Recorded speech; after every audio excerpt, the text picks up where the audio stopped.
Well, you can still see the yellow lines here on what used to be Weddington Blacktop Road here in Prairie Grove, but after heavy flooding last week, this is all that's left. The lobby here at the Washington County Sheriff's Office is still locked down right now after an employee here opened a letter and found a white powdery substance inside. Darren, that's right, that lockdown here has been lifted at the Washington County Sheriff's Office after testing discovered that the white powder found in an envelope here was not toxic. Now, right now I'm joined by Fayetteville Fire Chief Mauro Campos. Well, police tell us the woman was driving eastbound here on Huntsville Avenue when she hit a curb and her car went flying through the air and it landed right here in the living room of this apartment behind me. They tell us that fumes came together forming a chlorine gas, and that caused a lot of people to have to evacuate this building. 300 people forced to come outside here and be treated, and now 100 of those people are in area hospitals. Did they find anything on this flight? Well, Darren, no. TSA officials say they found nothing on that flight in Charlotte, so now attention is shifting to the note left here at X&A. Ashley, I ran into a lot of hail like this. Now, if you look at it, it's kind of melted a little bit, but it'll still give you a sense of just how big the hail was out here today. The focus here today is recovery, pictures, clothing, anything that's left. Well, this post office here on Joyce was supposed to close at 6 o'clock, but take a look at this line behind me. I don't think that's going to happen. Now, normally you'd be able to take a shot here at this Bella Vista golf course because it'd be covered in grass like this. Well, not anymore. Now, the tickets for most of these violations are $145, but officers say this is about awareness. According to the Associated Press, Speaker of the House John Boehner told Republicans that they have reached a deal to avoid a government shutdown.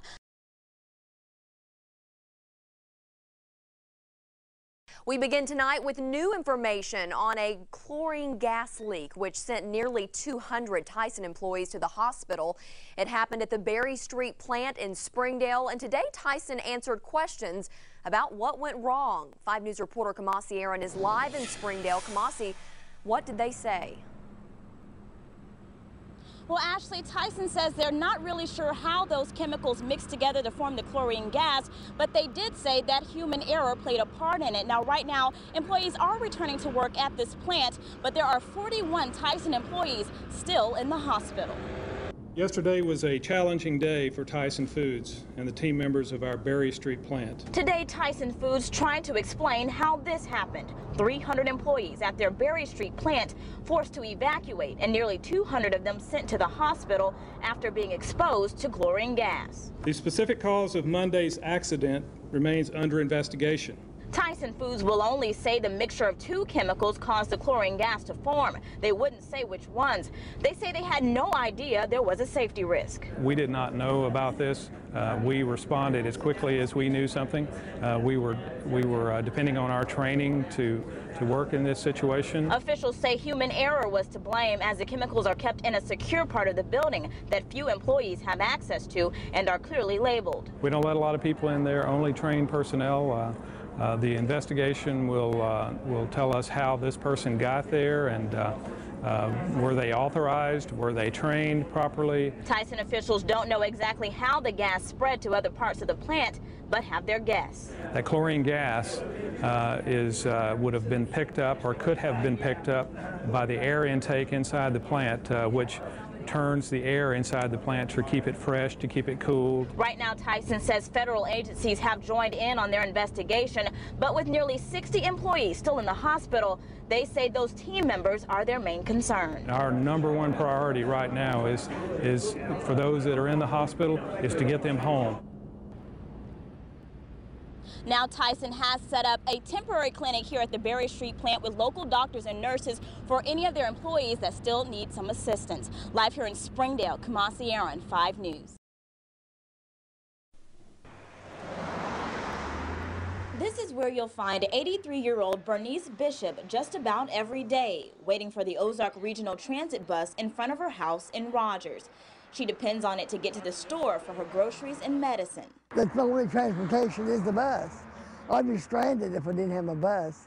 Bernice rides Route 44 in Rogers, but Ozark Regional Transit officials say Bernice's part of the route has one of their lowest riderships. Their plan is to cut part of West Olive Street and add more stops near Pinnacle to serve Mercy Hospital.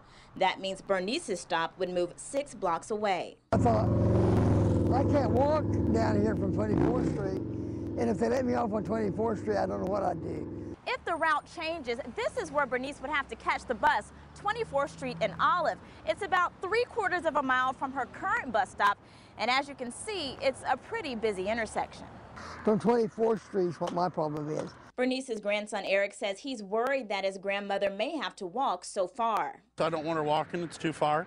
She can't do it, and you know, this side of town's just as important as the other side of town, even if they limit it to one route. At least she knows that she'll get out of the house once a day.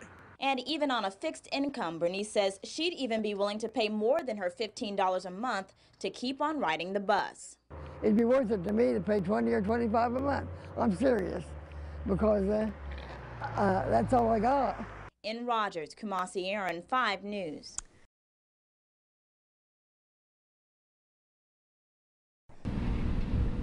Well, Ashley, I am seeing a wide range of damage here. I'm going to step aside and just show you a little bit of it. You have homes with just a few shingles missing, and then right next door, you have homes with no roof at all, homes with no walls, nothing. And right now, people are spending the day just trying to figure out how they're going to move forward.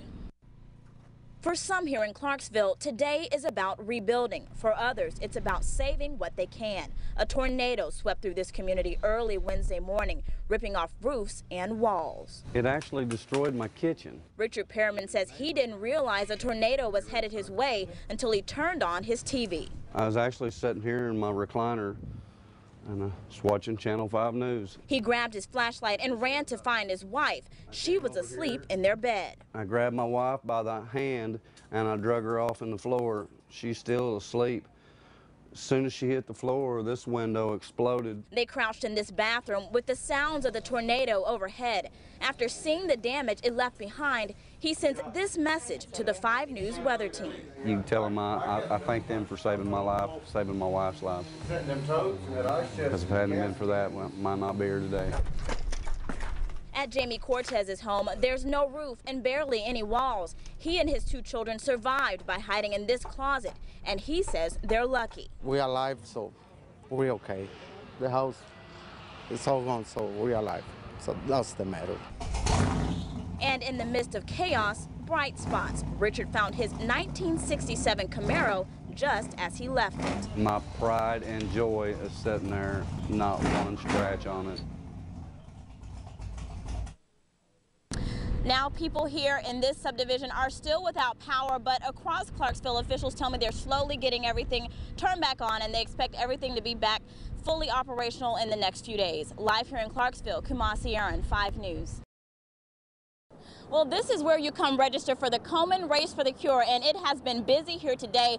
Thousands of people have already signed up for tomorrow's race, and hundreds have signed up to volunteer. And most everyone that I spoke with out here today say being a part of this event has a special meaning. Hi, can I help you?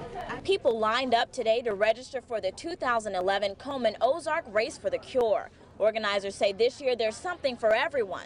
A family fun walk, a 5K, and for the first time, a 10K race. Hi, can I help you? We're ready. So far, more than 15,000 people are registered, and more than 400 people have signed up to volunteer. But you were the first one. Karen Deneen is organizing those volunteers, and while she's happy to be helping out, there's something else behind her smile. I'm actually celebrating 4 years as race day approaches as being a breast cancer survivor myself.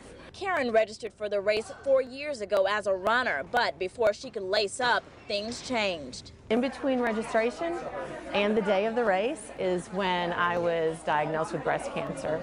So I got my runner's shirt, and then by the time race day approached, I had had 1 surgery and exchanged my runner shirt for a survivor shirt. She says it was a little scary at first, but now being a survivor is something she's proud of. Now she's working with others affected by breast cancer to help fight it. It's almost hard to find somebody who doesn't know someone in their family, their friends that they work with who have been affected, and I think that's why we get such a large, great, passionate group of people together to help for this cause. Now, if you want to sign up for tomorrow's race, there's still time. Organizers say they'll be out here for most of the evening, and of course the race kicks off here tomorrow morning. Live in Rogers, Kumasi Aaron, 5 News.